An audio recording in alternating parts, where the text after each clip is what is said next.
मैं Harshita Gupta. Welcome to Harshita commerce classes. आज के हमारे लेक्चर का टॉपिक है कॉस्ट अकाउंटिंग।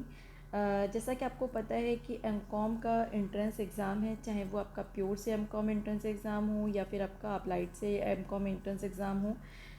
उसमें आपको पता है कि 100 MCQs आने हैं और 100 MCQs का जो सिलेबस है वो आपके पूरी ग्रेजुएशन का सिलेबस है। मतलब आपका जो पूरा ग्रेजुएशन का सिलेबस है, चाहे वो फर्स्ट ईयर हो, चाहे सेकेंड ईयर हो या फिर थर्ड ईयर हो, उन तीनों ईयर के जो पूरा सिलेबस उसमें से मिला के आपके 100 MCQs आएंगे। इससे पहले हम इस एक वीडियो मैंने बनाया था जिसमें मैंने आपका पूरा कोर्स डिस्कस किया था कि अगर आप प्योर से दे रहे हैं तो आपको कौन कौन से ज़्यादा पेपर पे फोकस करना है, अगर आप मतलब कि अप्लाइड इकोनॉमिक्स में दे रहे हैं एंट्रेंस एग्ज़ाम तो आपको किन पेपर्स में ज़्यादा फोकस करना है।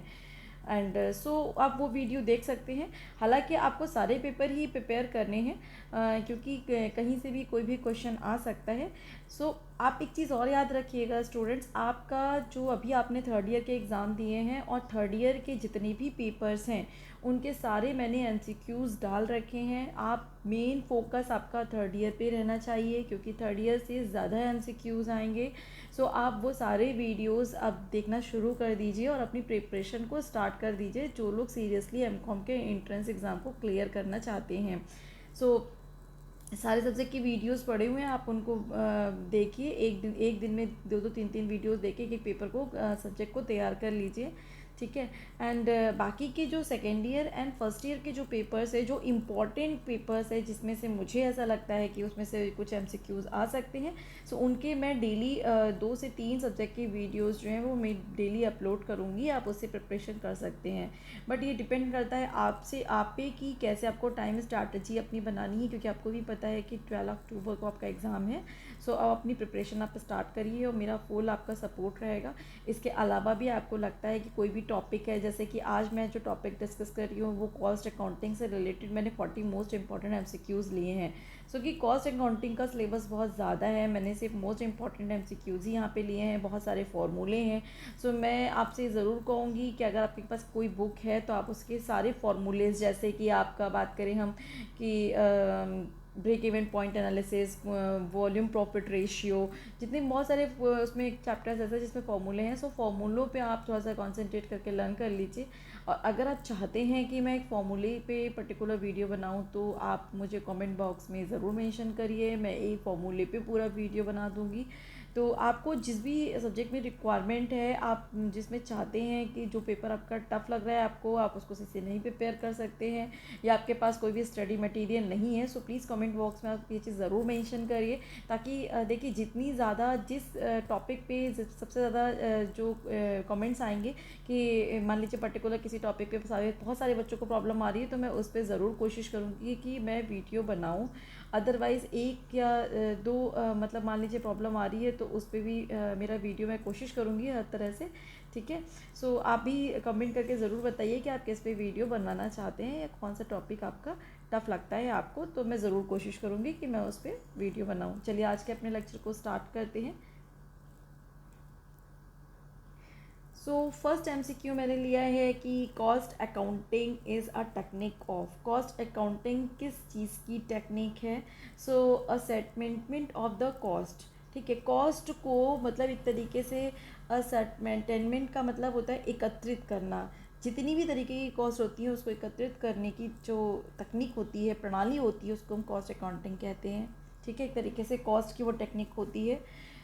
नेक्स्ट MCQ ले लेते हैं। Cost accounting has been developed because of, क्यों डेवलप किया जाता है? Because of the financial accounting. Financial accounting की लिमिटेशन को दूर करने के लिए कॉस्ट अकाउंटिंग को डेवलप किया गया है। Cost accountancy is a science, art और क्या है एक तरीके से कॉस्ट अकाउंटेंट मतलब जो होते हैं हमारे, cost accountancy is a science, art and dash of the cost accountant. Profession है, मैनेजमेंट है, एडमिनिस्ट्रेशन है, प्रैक्टिस है, all of these are right answer. Next MCQ ले लेते हैं। Costing is suitable for minus quarries या फिर सेगमेंट वर्क ऑपरेशन। तो ये माइंस जो क्वेरीज या फिर सिमिंग वर्क जो होता है उससे रिलेटेड जो कॉस्ट अकाउंटिंग होती है that is suitable for the operation costing. Operation costing या सुटेबल फॉर माइंस, जो भी हमारी खानों में चीज़ें होती हैं, ठीक है, सिमेंट या वेस्ट से रिलेटेड वर्क के लिए। फिर बात करते हैं dash is an extension of job costing. तो बैच कॉस्टिंग जो है, batch costing is a extension of job costing, ठीक है, ध्यान रखिएगा। When job is very big and spread very long period of a time, the method of costing adopt contract, ठीक है। Contract मतलब अगर कोई जॉब बहुत ही लंबे समय के लिए चलती है सो कौन से हम कॉस्टिंग को अडॉप्ट करेंगे, कॉन्ट्रैक्ट कॉस्टिंग। ये आप लोगों ने पढ़ा होगा तो आपको थोड़ा सा रिकॉल हो रहा होगा। नेक्स्ट ले लेते हैं एमसीक्यू। सो नेक्स्ट एमसीक्यू हमारा है the main type of costing for ascertaining cost do not include. उसमें कौन सी कॉस्ट को इंक्लूड नहीं करते हैं, तो स्टैंडर्ड कॉस्टिंग को इंक्लूड नहीं करते हैं। नेक्स्ट ले लेते हैं in cost accounting in dash costing the cost of the group of the product a certain batch. ध्यान रखिएगा, in batch costing the cost of the group of the product are is ascertain, ठीक है। तो ये चीज़ आपको ध्यान रखनी है। Total of the all direct expenses, direct expenses को हम प्राइम कॉस्ट कहते हैं। प्राइम कॉस्ट में direct material, direct expenses, direct जो भी चीज़ें होती हैं, जितनी भी डायरेक्ट होती हैं, चाहे डायरेक्ट मटेरियल हो, रॉ मटेरियल हो, डायरेक्ट लेबर हो, डायरेक्ट आपका ओवरहेड हो, जो भी एक्सपेंसेस होते हैं एक तरीके से, इन तीनों को अगर हम जोड़ देते हैं तो वो क्या हो जाता है, हमारा प्राइम कॉस्ट बन जाता है। नेक्स्ट ले लेते हैं work cost is the total of controllable cost, ठीक है, ध्यान रखिएगा। वर्क कॉस्ट किसका टोटल है, कंट्रोलेबल कॉस्ट का टोटल है। Opportunity cost does not involve, opportunity cost में क्या इन्वॉल्व नहीं होता है, कैश आउटले इन्वॉल्व नहीं होता है। कैश इनफ्लो इन्वॉल्व होता है, कैश आउटफ्लो इन्वॉल्व होता है, बट कैश आउटले इन्वॉल्व नहीं होता है। Out of pocket payment involve the payment, out of pocket payment में कौन से पेमेंट इन्वॉल्व होते हैं, आउटसाइडर के जो पेमेंट होते हैं वो आउट ऑफ पॉकेट पेमेंट में इन्वॉल्व होते हैं। Value added is the chain of market value, किसकी चेन है, मार्केट वैल्यू की, ठीक है, ध्यान रखिएगा। नेक्स्ट ले लेते हैं, नेक्स्ट है हमारा रीऑर्डरिंग लेवल। ये वेरी वेरी इंपॉर्टेंट है। Reordering level is equal to maximum consumption into maximum reorder period, ध्यान रखिएगा, maximum consumption into maximum reorder period। Next ले लेते हैं डैश, यहाँ पे represent the quantity of the raw material which is normally order when a particular material reach the ordering level, ठीक है। तो जब एक पर्टिकुलर मटेरियल मतलब जो क्वांटिटी मटेरियल होता है, हम अगर बात करें एक पर्टिकुलर मटेरियल अपने ऑर्डरिंग लेवल पे पहुंचता है तो उसको क्या कहते हैं, उसको हम EOQ भी कहते हैं, BOQ भी कहते हैं, EBQ भी कहते हैं, रीऑर्डर पीरियड भी कहते हैं, ऑल ऑफ दीज। इसीलिए इसका आंसर क्या हो गया हमारा, all of these is the right answer. Next ले लेते हैं the quantity of material to be ordered at the time is known as, एक टाइम पर जो quantity of the material order की जाती है उसको EOQ कहते हैं, ठीक है, इकोनॉमिक ऑर्डर क्वांटिटी, जिसे क्या कहते हैं, इकोनॉमिक ऑर्डर क्वांटिटी, ठीक है, ध्यान रखिएगा। बिन कार्ड की बात करें, bin card is a record of quantity only, किसका रिकॉर्ड रखता है, ये क्वांटिटी का। बिन कार्ड किसको मेंटेन, किसके द्वारा मेंटेन किया जाता है, स्टोर कीपर के द्वारा, किसके द्वारा मेंटेन किया जाता है, स्टोर कीपर के द्वारा। Break even analysis assume that over the relevant range, break even analysis क्या एज्यूम करता है, जो यूनिट वेरिएबल कॉस्ट जो होती है वो क्या होनी चाहिए, आर अनचेंज, मतलब उसमें कोई भी चेंजेस नहीं होना चाहिए।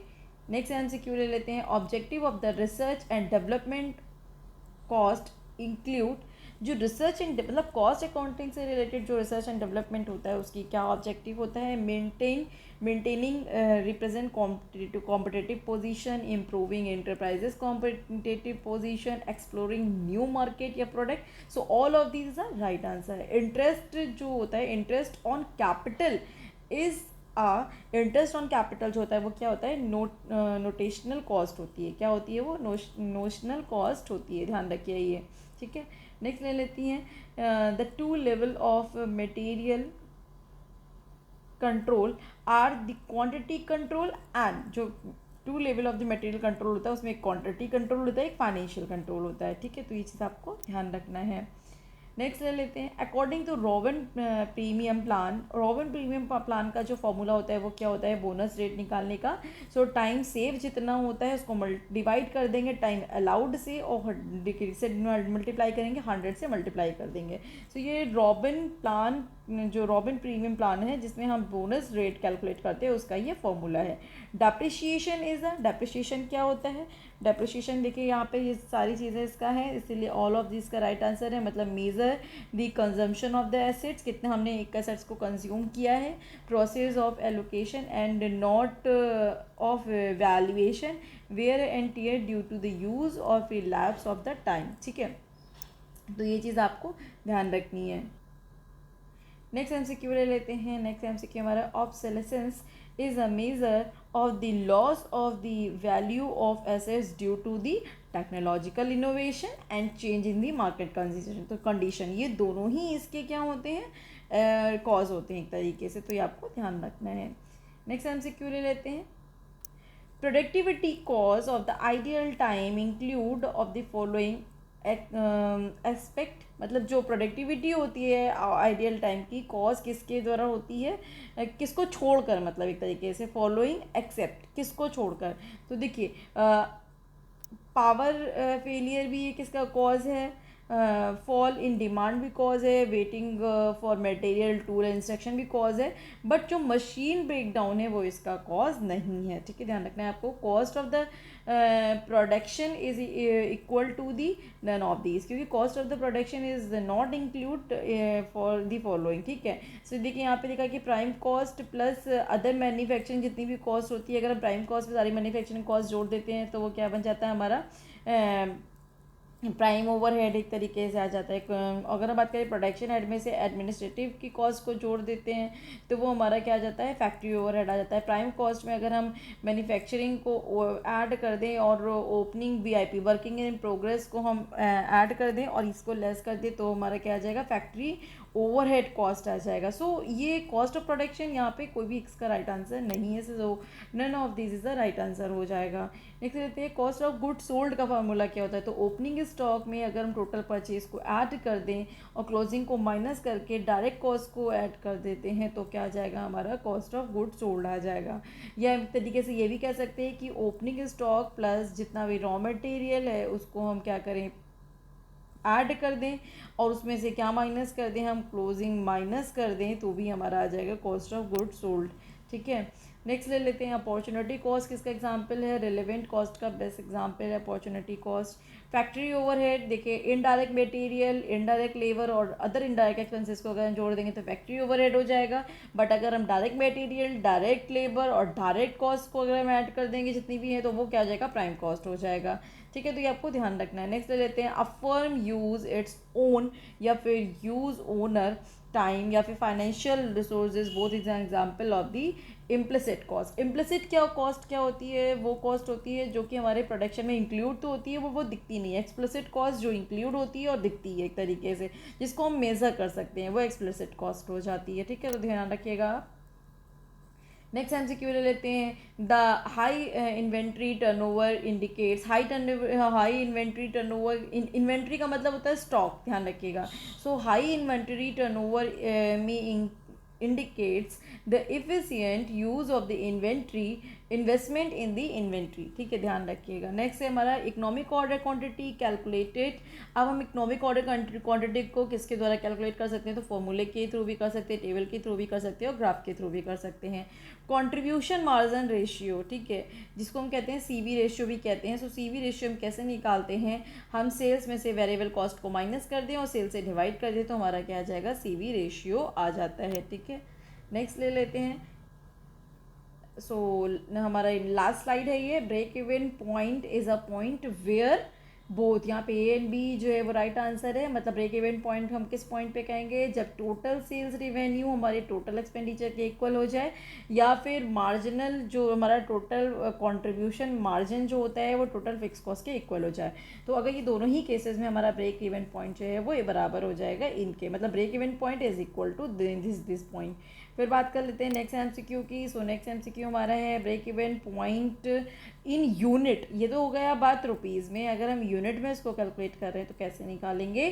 फिक्स कॉस्ट, फिक्स एक्सपेंसेस जितने भी होंगे and the unit of the contribution margin, ठीक है, उनके थ्रू हम निकाल सकते हैं। Main purpose of the cost accounting, cost accounting का मेन पर्पस क्या होता है, help in inventory valuation, inventory को वैल्यूएट करने में हेल्प करता है कॉस्ट अकाउंटिंग। हालांकि बहुत सारे और भी क्वेश्चंस इसमें हैं, जैसे कि आप ध्यान रखिएगा, आपने कॉस्ट प्रॉफिट वॉल्यूम रेशियो पढ़ा होगा, आपने बीकॉम में कॉस्ट अकाउंटिंग में उससे रिलेटेड फार्मूले हो गया, आपका कॉस्ट शीट पढ़ा होगा, अब प्रोसेस कॉस्टिंग पढ़ा होगा। तो फार्मूले जो हैं वो इम्पॉर्टेंट हैं स्टूडेंट, फार्मूले आप चाह सकते हैं।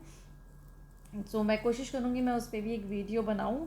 अगर मुझे और भी बच्चों की रिक्वेस्ट आएगी आप लोगों की तो मैं उस पर ज़रूर वीडियो बनाऊँगी। तो कॉस्ट अकाउंटिंग से रिलेटेड जो इंपॉर्टेंट फॉर्मूले, मतलब जो क्वेश्चन थे एमसीक्यू, वो मैंने इस पूरे वीडियो में लिए हैं। एंड मैं आपसे रिक्वेस्ट करूँगी आप थर्ड ईयर से फोकस ज़्यादा रखिए। थर्ड ईयर के जितने भी पेपर्स हैं उसमें से बहुत ज़्यादा आएगा एंड बाकी पेपर से कम आएगा। आप उसको, मेरे वीडियोज़ ऑलरेडी लेक्चर वीडियोज़ पड़े हुए हैं, आप उससे जाके चाहे मार्केटिंग हो, ऑडिटिंग हो, आपका इंश्योरेंस हो या फिर इनकम टैक्स हो, अब जितने भी पेपर्स हैं, आपके 8 पेपर्स थे, आपको भी पता है, आपने प्रिपरेशन की है, आप एक बार वीडियो को देखेंगे, चूँकि आपने हमारी वीडियो से स्टडी किया है तो आपका बहुत जल्दी आपको रिवाइज हो जाएगा। तो आज के लिए इतना ही। नेक्स्ट जो मैं टॉपिक बनाऊंगी वो माइक्रो इकोनॉमिक्स से, और इसके अलावा एक सब्जेक्ट और है, मैं कोशिश करूँगी मैं उसका भी वीडियो आज ही अपलोड कर दूँ। आज के लिए इतना ही। अगर आपको मेरा वीडियो अच्छा लगे तो प्लीज़ स्टूडेंट्स ज़्यादा से ज़्यादा शेयर करिए, लाइक करिए एंड सब्सक्राइब करिए। Thank you students.